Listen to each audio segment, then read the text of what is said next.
the charismatic cricketer turned politician and former Wazir-e-Azam, or the Prime Minister of Pakistan, Imran Khan, is behind bars. Dozens of cases against him related to corruption, incitement of violence, abuse of authority, to leaking of official secrets. He has been barred from fighting elections for 5 years. Is this the end of the road for the man who rose up the ranks of power as the quintessential outsider challenging the dynasts, the Bhuttos and the Sharifs in Pakistan? The leader accused of being the puppet of the army and the establishment, but eventually became their top enemy. The man who garnered grassroots support, but his confrontational politics and his conspiracy theories triggered his downfall. Hi, everyone. You've tuned in to episode 12 of the Foreign Policy podcast, Beyond Nation and State. I'm your host and independent journalist, Smita Sharma. You can engage with me on Twitter at Smita_Sharma and on Facebook and Insta as Smita Sharma Journalist, which is also the handle of my YouTube station where the video segment of this conversation drops later. On this episode today, we talk about the political future of Imran Khan in Pakistan, which has been perpetually in turmoil since it came into existence. Raza Rumi, he is a noted Pakistani policy analyst. He's a senior journalist and editor. He's also an author. Currently, he's the director at the Park Center for Independent Media. He teaches in the journalism department at Ithaca College. He's also a professor at Cornell Institute for Public Affairs. He's the author of several important books, including Delhi by Heart, Impressions of a Pakistani Traveler, The Fractious Path, Pakistan's Democratic Transition, and Identity and Faith and Conflict, as well as the collection of essays, Being Pakistani, Society, Culture, and the Arts. And he's joining me today from Ithaca in the United States. Thank you so much, Raza. It's wonderful to see you like always. As always, yes. You know, when you look at the events unfolding in Pakistan, it's just so difficult, even for people like us who have been following foreign policy for the past 2 decades, to really keep in touch and stay in touch with everything that is unfolding. But in this episode, we are, of course, talking about what's happening around Imran Khan, the new caretaker government that has come in, and the road to the next elections. So starting with Imran Khan, you know, he's removed from office, he's debarred from fighting elections, he's currently lodged in a jail. There are dozens of cases against him. We can't talk about all of them. But at the moment, does it look like Imran Khan is being persecuted for not towing specific lines? Is he going down as somebody who's being victimized? Or these cases look substantial and serious against him? Yeah, well, thanks, Smita, for having me. So Imran Khan's case is, at one level, it is no different from what the prime ministers in Pakistan have faced throughout the history. They usually end up in jail. Sometimes, like Zulfikar Ali Bhutto, they are hanged. Sometimes, like Benazir Bhutto, they are murdered on the street. So, that's an unfortunate history. And history keeps on repeating itself unless you change the fundamentals or try and learn from it.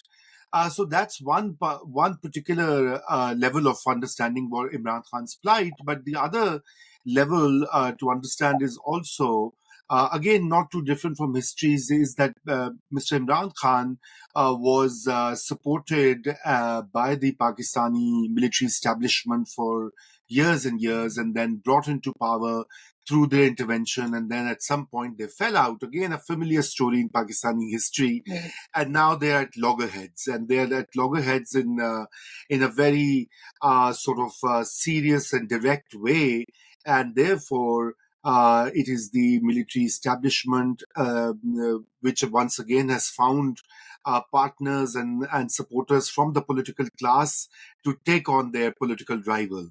And so it's a constellation of all these forces which is now keeping Imran Khan out of the electoral arena. And also there are more than 100 cases have been filed against him in the past 17 months or so. And what the case that he is disqualified in and is in jail pertains to selling state gifts that he received as the prime minister and not declaring. So it's not the selling is not that much of a crime, but not declaring that before the election commission. So it's a technicality that he has omitted. Obviously, this is how you have to find things. But then there are other serious cases pending, which are under sort of scrutiny by the courts.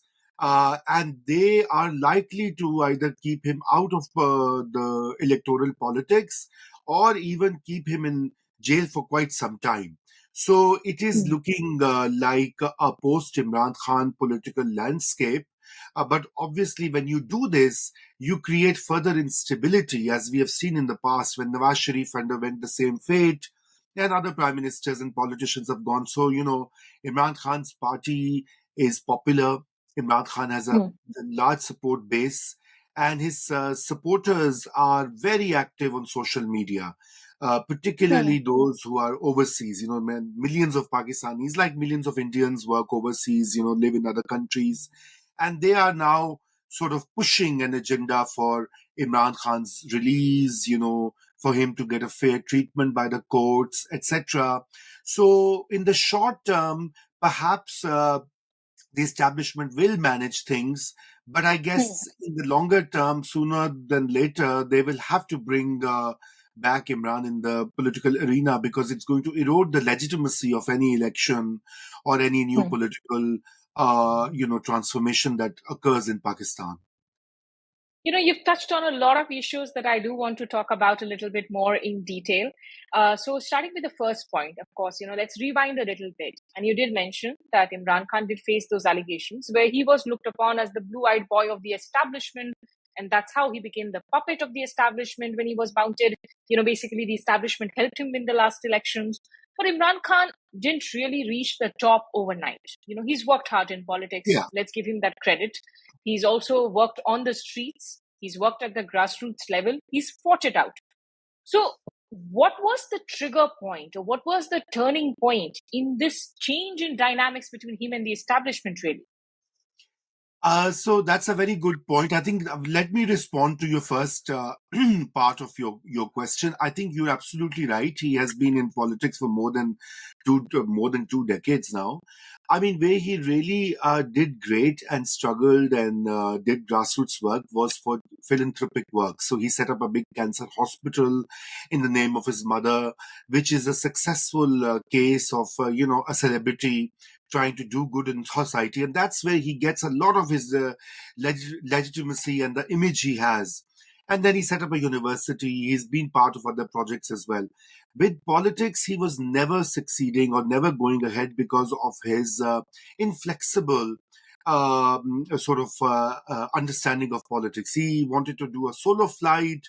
He said everyone else is a crook or a corrupt politician, and he's never going to make alliances, until he realized somewhere a decade ago that that was not the way to get into power. So he started making compromises. Compromises, and the ISI in 2011, 2012, 2013 onwards was helping him out. In 2014, they helped him do a big dharna in Islamabad where he brought the government to a standstill, and they were finding politicians from other parties to join him, and so that his party got the electables. As you know, the electables in both India and Pakistan are what create your government, because you need numbers in the parliament.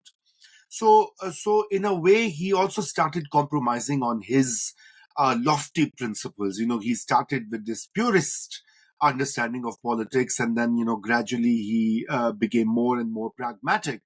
And today, after his fallout with the military, a lot of these turncoats have left him. More than 100 MPs have left. All those who had joined him, thinking that he's the new blue-eyed boy of the establishment, as you put it. They have been leaving him. But what he did, unfortunately could not do during his political career, especially in the last decade, is to build his party structures at the grassroots levels. You need cadres, you need activists, you need district level party organization. And that's why, the establishment found it very easy to dismantle his party after in recent months. But coming to the point, the main question that you posed, which is about Imran Khan's sort of legitimate right to politics. Of course, I mean, I totally agree with you there that he is a politician, he's popular. Many Pakistanis, whether, I mean, I personally have a lot of issues with his politics and his style of governance, etc. But we have to respect people's choices, and in a democracy, whosoever they want to vote, they should have a full right to do so. But the turning point, so when Imran Khan came into power for first 2 years in 2018, 2019, things were hunky-dory. Even 2020, COVID came, and, the military helped him out with managing COVID. And, Pakistan was a fairly successful case in the sense that, they put into protocols and they helped the poor, the business, etc. But somewhere in 2021, things started to fall apart. I think there were two or three drivers mainly. I've written a long piece on this as well. I mean, the first driver was his economic management, which the military thought that he was not doing a great job. Now, the military had great hopes in him. They thought he's so popular overseas, and which he is even now. They thought that the overseas Pakistanis will send lots of dollars to Pakistan, because remember, this is a post-Afghanistan Pakistan where US aid and Western aid has stopped. So it's a dollar-starved country now. And so they thought that Imran will bring these billions of dollars. So that did not really happen. Secondly, his own, there were various changes in finance ministers, and Imran Khan was not really trained. I mean, now maybe if he comes back to power, he will have a better idea of governance. But at that time, him and his cabinet were giving this look of amateur, managers of the economy and the country. And the second one, of course, had to do with foreign policy, which is your area, Smita. So Imran Khan's obviously, he's a populist, just like Trump or Erdogan. So I will not include Mr. Modi, though generally I do on the domestic policy, because Mr. Modi is very astute when it comes to foreign relations. Apna banana aata hai bahar. So he doesn't air there. Domestic jo bhi hota hai. But, so with the Saudis, with the Chinese, with the Americans, things did not really, go well. And they started to air their grievances to Pakistan military, who is their real ally and the real fountain of power that these countries work with. Now, obviously, as a civilian Democrat, I disagree with that whole arrangement, but that's Pakistan's reality. For 70 years, the military has been calling the shots. It sets the foreign policy. So Imran Khan knew that. So the Saudis were not happy. The Chinese were not. So that was this. And, the Pakistan's military cannot annoy these important allies, especially the Chinese and the Saudis, because of its dependence on these countries. And then he came the appointment of the DGISI. So the DGISI and Imran Khan were really close. General Faiz Hamid, who was part of the, project Imran Khan's installation into power. And the former army chief, General Bajwa, wanted him to leave. And that is where they fought or disagreed. And that is where the real crisis started brewing. This was October of 2021. Finally, the army chief managed to remove the DGISI. Imran Khan was dragging his feet, but the seeds of discord had been laid. And when the opposition saw this split, they said, oh, excellent. This is the time to strike. The army and Imran are on a different page at loggerheads. So now it is our turn to turn to the military and become their best buddies or good boys and girls. And we shall now remove him from power with the assistance of the military. So that is when the vote of no confidence was planned early early 2022, and in April, Imran was out of power. Right. I mean, politics in Pakistan definitely makes for very, very strange bedfellows, more Yes, stranger than anywhere else for yes. sure. But, you also mentioned about, of course, the dozens of cases against him. And in particular, you spoke about the recent sort of indictment, which is in the Tosha Khana case, where Hmm. again, he's been sentenced for 3 years of jail term, which means for the next 5 years, he cannot fight elections. Yeah. The other case, which is doing the rounds now, is the cipher, and a report published in the Oh, Intercept, which talks about allegations of Imran Khan perhaps hobnobbing, or the Americans actually, sort of removing Imran Khan from power. How do you see this particular case taking a toll on Imran Khan's political career? so this case now, once again, so I mentioned foreign policy, and I knew you would come to that, so I held myself back. But you see, once again, what happened was that once the vote of no confidence was planned, Imran Khan, in a public rally, announced that the United States of America is trying to remove him from power because he has an independent foreign policy. You remember that Imran Khan visited Moscow, Hmm. and by Yes. sheer coincidence, the day Russia invaded Ukraine, or started the Yes. war. Now, that was obviously something which became a bit of an embarrassment. And just like India, Pakistan was under immense pressure by the US to side with Ukraine and condemn Russia and become part of the international efforts to isolate Russia. And Pakistan was not doing it, keeping a sort of neutral stance in this battle. So Imran Khan took that opportunity, and remember, this is again a play from the playbook of Pakistani politics. There was a time when Pakistani politics were determined by three vectors: Allah, army, and America. So Hmm. for decades. And Zulfikar Ali Bhutto, another populist prime minister, of course, of the left leaning populist, he also blamed the Americans for trying to oust him from power in 1977 and 78. And in his speeches, he also mentioned Henry Kissinger as wanting his blood because he had developed Pakistan's atomic program. So Imran Khan said that Americans are doing this, and he mentioned the cipher, which was a record of meeting of the Pakistani ambassador with a kind of mid-level mid-level official of the State Department in Washington Hmm. D.C., Donald Lu. And in that particular conversation, which has now an alleged copy has been leaked and published by an American independent outlet. um, so basically, in short, that regurgitated America's position. Hey, why are you not siding with us on Ukraine? And we don't appreciate that. And the fact of the matter is that we are now waiting for what happens to the vote of no confidence, and we will see how Pak-US relations will proceed. Because if Imran Khan changes, then their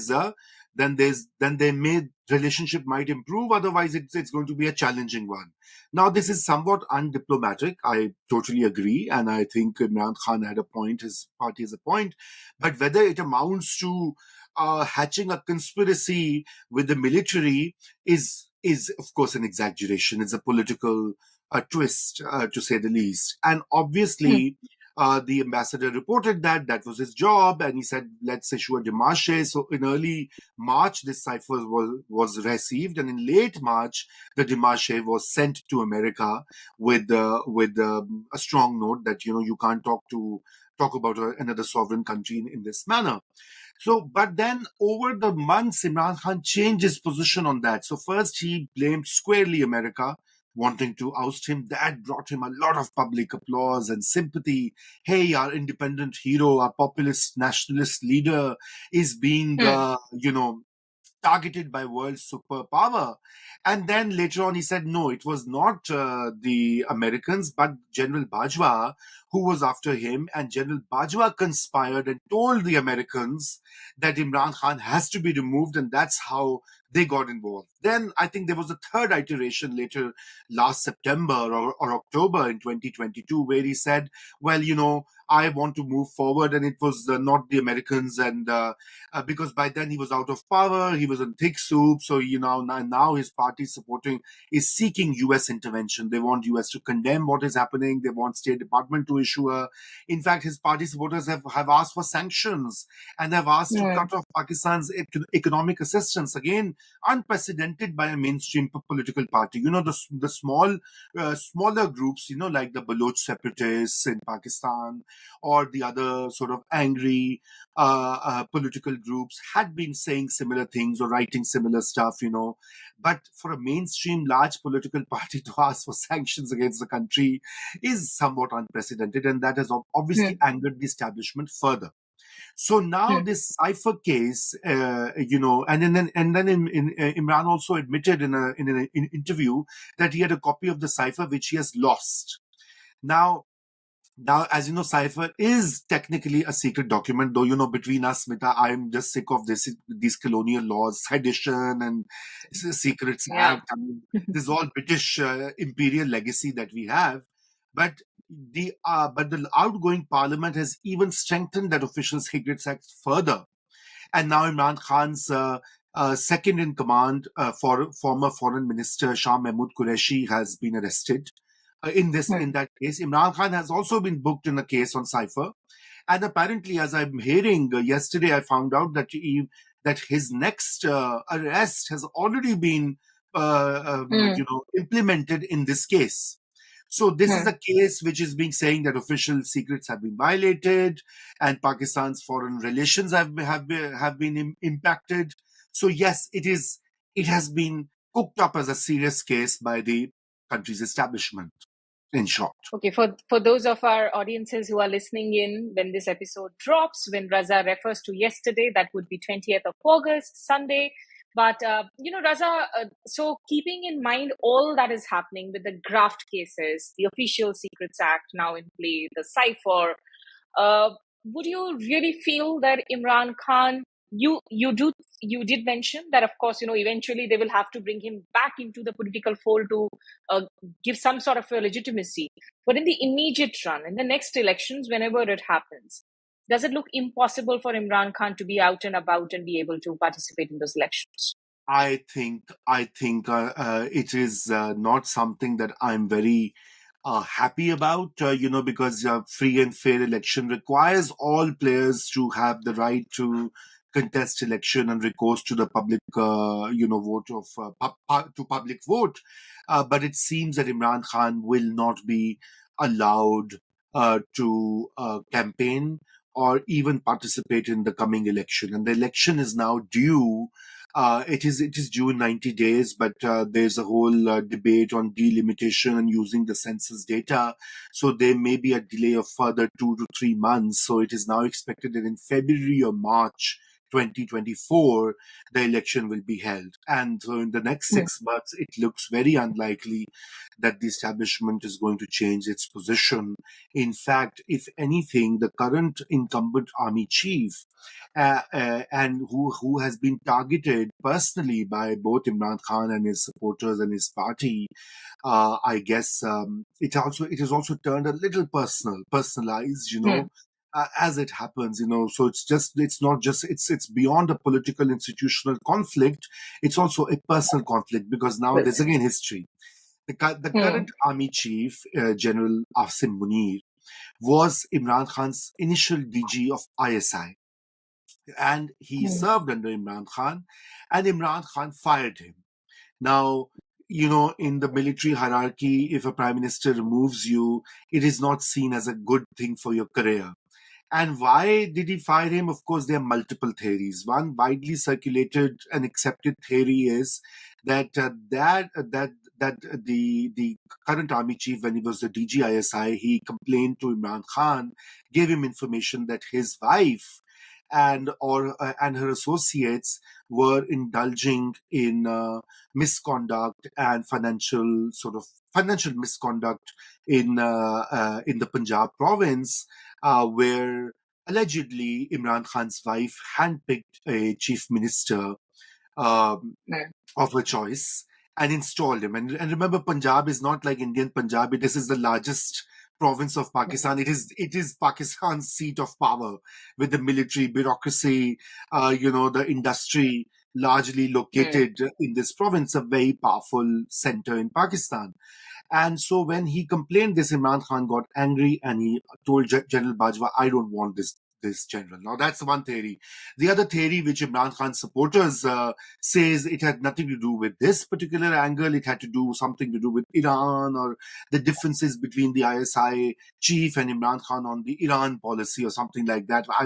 The Hmm. details are a bit murky. I fail to understand what was the difference, because the state policies have been the same through the years. So now that is also a personal kind of an issue. Hmm. So Imran Khan has been, before he went to jail, he was also while he was attacking the current army chief, blaming him for attack on his life, blaming him for, crackdown on his party, etc. He was also saying, I will not fire him if I come to power. If they Hmm. like, I will not touch him, So he was making this contradictory, blowing hot and cold. But of course, the army chief is the chief. He's the boss in Pakistan, whether we like it or not. Hmm. And of course, a lot of us think that the army needs to go back to the barracks and they need to obey the constitution. But another Hmm. incident that you may have followed, Smita, and I'm just extending on this particular idea, is that on May 9th, Imran Khan's supporters, when Imran Khan was briefly arrested for a day, they Hmm. protested. These scenes were watched with a lot of interest in India. I remember being Yeah. interviewed and getting all these calls and In messages fact, I from was it. going to ask you about it because, the images that we saw on 9th of May, the arson, violence, incitement that followed, those images actually, incidentally did not stream when he was arrested next after 3 months for the Toshakana case. So what had changed? Has the ground support changed, or has there been enough pressure that has been applied on his supporters to stay quiet? What changed? The tens of thousands of supporters did not come out this time around. So you see, Smita, exactly. So what happened on May 9th was that the supporters, again, they were not like in huge numbers. It was not like the Arab Spring or Tahrir Square or Anna Hazare's anti-corruption sit-ins, It was a couple of thousand people in Lahore, or a couple of thousand people in Peshawar, a few hundreds in Karachi and Islamabad who protested, but they chose the military installations as their place of protest. They did not choose a public square, a public park, a civilian institution, but they went to Lahore Corps Commander's house, they went to the GHQ gate, they went to the Corps, tried to go to other military installations, they desecrated some of the statues of martyrs, especially The Karnal war memorial also. war memorial, etc. Now, Yeah. obviously, these were very strategic places of protest, and the military claims that this was pre-planned. Obviously, only an independent inquiry can determine what was happening. But following the May 9th, 10th violence against the army, because the Lahore Corps commander's house was burnt down, uh, you know. So the army started a big crackdown, and the then government, led by Shehbaz Sharif and his coalition, totally supported them, and they picked up thousands of PTI supporters. There are still many of them are in jail. The numbers Hmm. are very hard to determine, but I can safely say 4 to 5,000 people are still in jail. And the problem is, from a human rights perspective, many of them have not been told what is the charge, or, some trials have started, others have not. And then the Hmm. parliament also passed a resolution that the trials of these people will be held in the military courts. And so that deterred Imran Khan's supporters. That was a very, sort of Machiavellian move by the establishment, so that next time when they arrest Imran Khan, there would be no such violence or protests. And now what is happening Hmm. is that we haven't really seen any kind of protest except 15, 20 people here or there. Yeah. Most of the protest is coming from overseas, from the diaspora. Within Pakistan, it's not there. And because there is this whole, unfortunately, an environment, a climate of fear and Hmm. reprisal, because if they a lot of these people feel if they go out to protest, they'll be picked up by the police or the rangers or the military or the ISI and kept in Hmm. detention. So now the problem is that, one cannot really support this. One has to, Hmm. and so it's a very tricky balance in Pakistani media spaces, when I'm invited to speak or when I host my own thing, because you have to speak up for these people, these young people who have been wrongfully arrested and detained, because I mean, not all of them were doing violence. Maybe 15, 20 were, so by all means Hmm. prosecute them, but the others should be released. You cannot just detain them. It's been more than 90 days now. So that is Hmm. now that factor, and Imran being in jail is now adding to the sympathy that Imran enjoys. You see, so in a way, as always, these high-handed tactics are backfiring because his supporters are becoming even more hardened in their support for Imran Hmm. Khan, and others on the fence are also saying, "Dekho na, bahut bura hua." So we must, But yeah. do you think this is translating into electoral support, Raza? I mean, on the one hand, we are talking about the overseas Pakistanis, among whom Mm. Imran Khan still seems to be popular. But I don't know if this is a voice which is mostly armchair and on social media, or are they actually sending the dollars at least to make sure that Pakistan Tehreek-e-Insaf, the political party, survives? The leaders who have either quit politics, like Shirin Mazari, to some who have taken a backseat or who have switched over the outfit, will it be able to survive this phase of political turmoil, the party itself? So I think look, in electoral number terms, definitely on the street there is support. There is no denying, and it's growing. But as you know rather well, Smita, because you also cover elections, is that the elections are is a much more complex game of who is the constituency, the candidate, the electability, the level playing field. So in urban areas, definitely the PTI is going to sweep the election with or without Imran Khan in jail or out or whatever.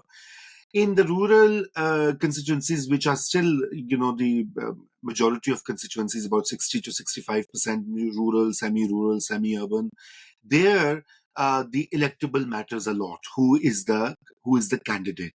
So obviously, a lot of people are not going to take the PTI ticket because they know Imran Khan is not coming back to power. The establishment is not Hmm. going to let him. So these people who want to be in the parliament and get all the benefits, perks and privileges and development funds, they are not likely to contest from a PTI ticket. So that will not result in PTI forming a government with or without Imran Hmm.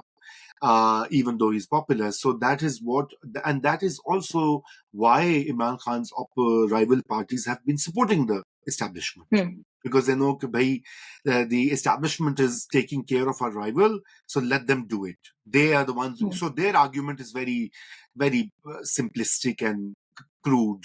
Oh, the establishment made this guy, let them undo him, right? So now Hmm. that's not a politically astute approach, because the history tells us when you allow Pakistan's establishment to meddle into politics or come in the center stage, they've always been powerful, but they've taken a relative back seat in the previous, since 2008 when Musharraf was ousted. Now they are totally back in the arena. So now what happens, Smita, is the fact that they will not stop at PTI or Imran Khan. They will also Hmm. create a situation which is totally conducive to their own domination. So why would they offer something on platter to Nawaz Sharif or Zardari or Bilawal Bhutto? They will create a Hmm. situation where their power, their domination on the political and economic system continues. Now that's the mistake that these parties have made. So, they passed these draconian laws, the outgoing parliament, which just ended its term on the 9th or 10th of August.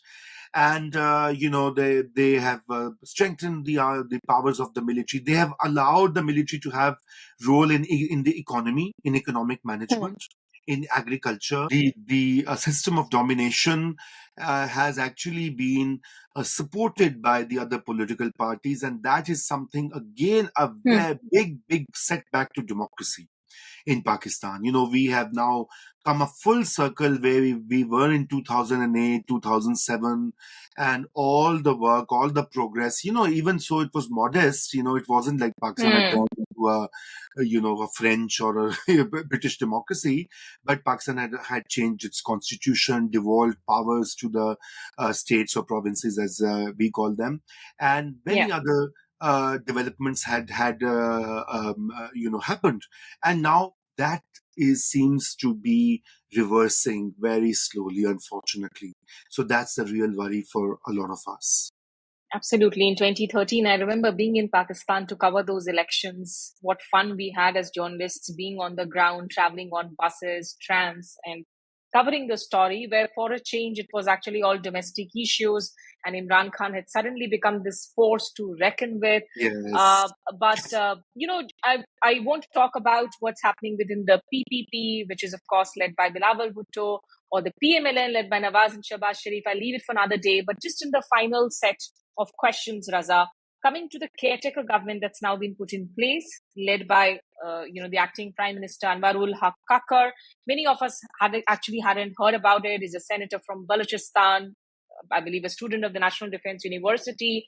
Your thoughts on his sort of giving him this responsibility of leading the country into the next elections? So, I mean, this relates. I'm glad you raised this question. So, the choice of Mr. Kakar as the caretaker prime minister, Smita, is and you introduced him rightly as a student of the National Defense University.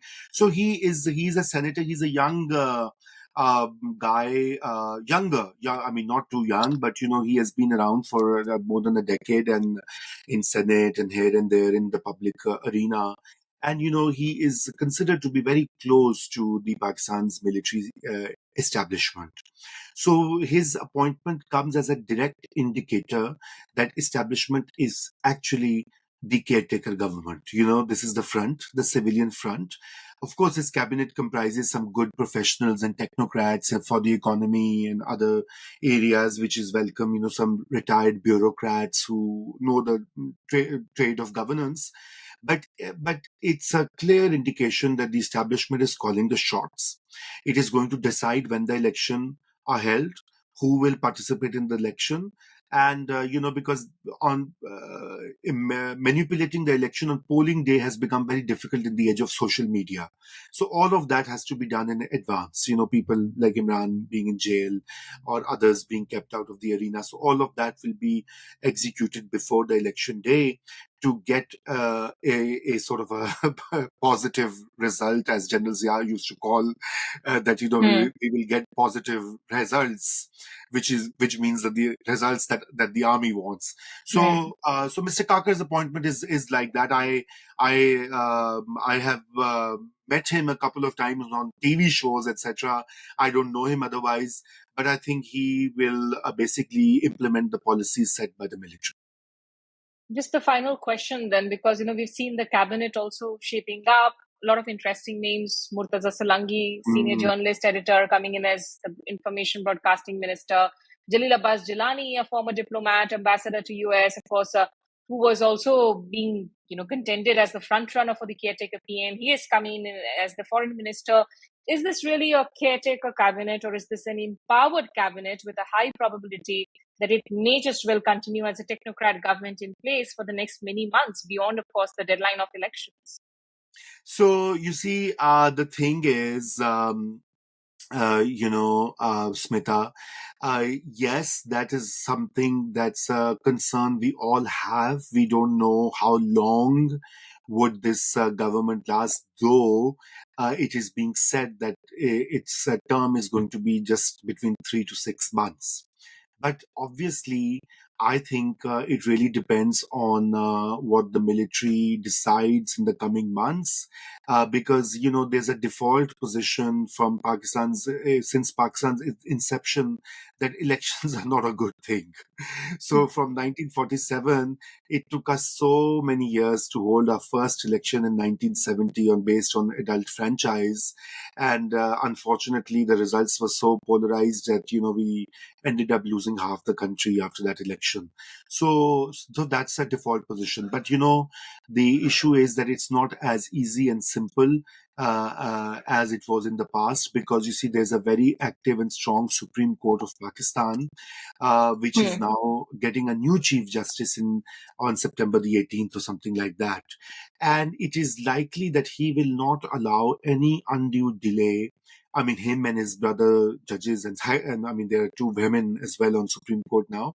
So he's most likely going to set up a full court bench, and they will not allow undue delay. I'm saying, a couple of months for delimitation and all. I mean, that is sort of okay. But if they want to extend the tenure of this caretaker government for a year or 2 years, that ain't happening. I don't think it's going to happen. I think the military will get a lot of pressure and flag from all political forces, so they will go for an election. Okay, so there are too many events that are happening within Pakistan when it comes to India, Pakistan, or the subcontinent. Rather, there is really never a dull moment. And we will keep talking with more analysts in the next few episodes to make sense of whether it's the issue of the minorities or the other principal, in fact, political parties within Pakistan, their history and their future too.